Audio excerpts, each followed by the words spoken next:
Hey, welcome to this video on where we'll discuss the course outline for Math 95, Fall 2015.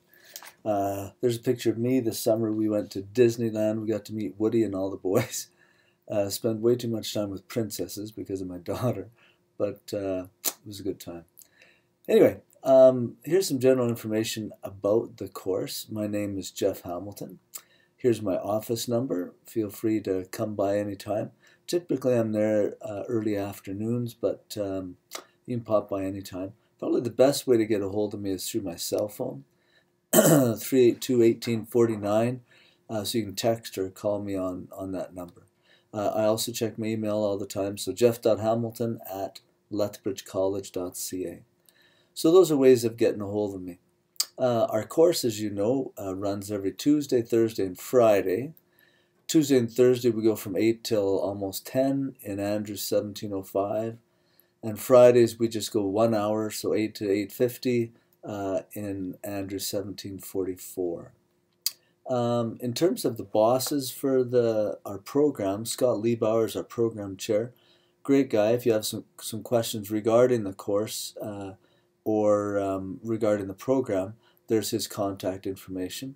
And our dean for Center of Arts and Science is Sandy Vanderberg, another great guy. There's his contact information if you need to get a hold of him.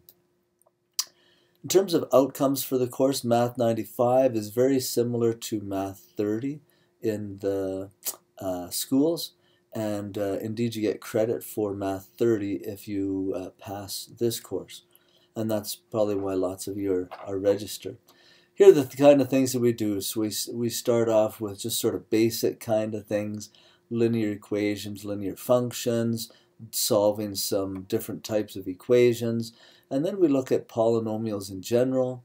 We look at exponential functions and logarithmic functions. In there we also look at, where do we have it? Oh, looking at combinations and permutations and probability. And our last section deals with solving trig equations and stuff with trigonometry. That's sort of the content that we cover, and like I said, it's very similar to Math 30. The course format and structural method, I'm going to play around with things a little bit this semester. What I'd like you to be doing is watching videos before you come to class. I've created videos on every section that we look at in the course, and what I'd like you to do is before class watch those. Then during class I'm going to maybe just give a quick little review of the things that you've watched, but then you'll have lots of time to work on homework. And the reason why I like to do it that way is so that when you're working on homework you have some support. Typically you go to a class and you listen to the teacher, and oftentimes you're just furiously trying to write down the problems, let alone understand what they're doing. And then you go home to work on your homework and you have nobody there to help you. Certainly when you're working at home on your homework, you can always give me a call. I can help you out. But this method works just a little bit nicer. So you watch videos at home. I'm going to try it anyway, at least for the first unit. Watch the videos at home. You can rewind, watch them over and over. And then when you come to class, I'll do a quick little review of what you've seen, and then you'll have some time to work on your homework while I'm there to give you a hand. Okay, so that's sort of how I'm going to try running the course this semester. We'll try it with the first unit and just see how it goes. Things that you need this Algebra and Trigonometry book. It's sort of an orangey-ish one, yellowish orange one. It's a new one in the bookstore, so there probably won't be any used ones there. If you do happen to get a hold of a 4th edition or even a 3rd edition, they have lots of good questions and they haven't changed significantly. So if you wanted to find one of those, you could do that too. Other resources, like I said, I've created those online videos, but there's also lots of other resources that you can use posted in our Canvas site. So I would take advantage of going into Canvas and watching the videos, doing the quizzes, any other resources that are there. The textbook also has some resources, and I can give you a link to that as well. At the college, we also have two services that are quite nice. There's the Learning Cafe, and there we have some people that can help you with basic kind of things. Probably your first, if you're having troubles with things, probably your first thing to do would be to come and see me. But if you are still struggling, you want another point of view, the Learning Cafe is a good spot to go to. Also, if you require any academic accommodations like extra time on a test, extra space, note-taking, other things like that, we have an accessibility services area. Their office number is T12 something. I forget the number. But it's just outside of the tech building. I guess it's still part of the tech building.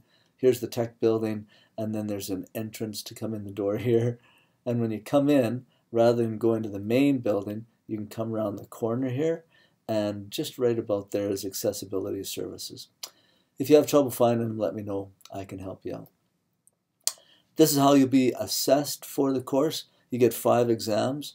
There's 4 module exams and then 1 final exam. The 4 modules are worth 15%, and the final exam is worth 25%. And then there's some online quizzes that I'd like you to do. You can find those in Canvas. They'll be worth 10%. And the weekly homework that you have, that'll be due, I think I have it due every Tuesday. I think I have it down here somewhere. Yeah, each Tuesday. You can hand in the homework from the week before, and that's worth 5%. Now, a couple points about each thing. The quizzes. Quizzes are available online in Canvas. You can write them as many times as you want. You can write them whenever you want. And I only take your highest mark. Notice 10% of a course on online quizzes. These are ones that I want you to be getting 100% on. So I want you to get some help on them. If you need some help from me or from the Learning Cafe or friends or whoever, or your classmates, feel free to do that. I want you to get 10 out of 10. Of course, I want you to understand the concept, so don't just let somebody else do your homework for you or your quizzes for you. But I want you to get help with that. Similarly, with your homework, it's due every Tuesday. When you're doing your homework, I'd like you to do things like mark things wrong, or mark things right, or circle things, or highlight things saying, gee, I'm not sure about that kind of thing. So use your homework as a good way of trying to figure out concepts and understanding those concepts.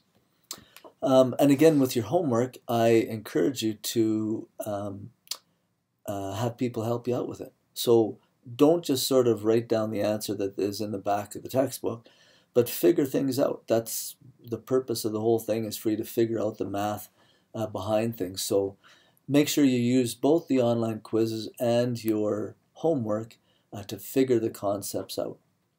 Okay, so those ones I want you to get help on. Then there's the exams. These ones, yeah, you can't have any help. I'll talk about academic honesty on the last slide, but the test, that's where we assess your understanding of the concepts. Exams, I'm a little hardcore with those as compared to the quizzes and homework. These are the dates where the exams will be written. Those are the days that things will be written on. I've taught the course long enough. I might change those, but I've taught it long enough, so I sort of know how much time it will take to do things. And so these, barring some kind of crazy thing that happens, those are the dates. December 2nd, if you come to me and say, hey, I'd like to write Module 4 exam, I'm going to say, no, sorry, done. If maybe you're going to be away those days and maybe you wanted to write it a day or two early, I'm okay with that. But writing it late, not going to happen. So if you miss an exam, or if you don't do as well on an exam as you would have liked, you get a 0 on that exam. So if you miss this October 8th exam, you get a 0. And no questions. However, for one of your exams, what I'll do is on the final exam, it's going to be split up into 4 sections corresponding to these 4 modules. So on the final exam, say on module 2, maybe you get 80% on that one. So what I'll do is I'll take that 80%, and it counts on your final too, but I'll take and I'll replace this 0 with the 80. Okay, this policy makes it really good for you and for me. For you, if you miss an exam, doesn't matter what the thing is. I had a person a while ago where their significant other passed away. It was a horrible kind of situation for her. Anyway, and she was during the exam. This was a huge stress relief offer that she didn't have to write an exam. She ended up coming and writing the rest of the exams and doing fine, but it was nice that she didn't have to worry about writing that late or anything. It was just, you take the 0 now, but you'll make it up later.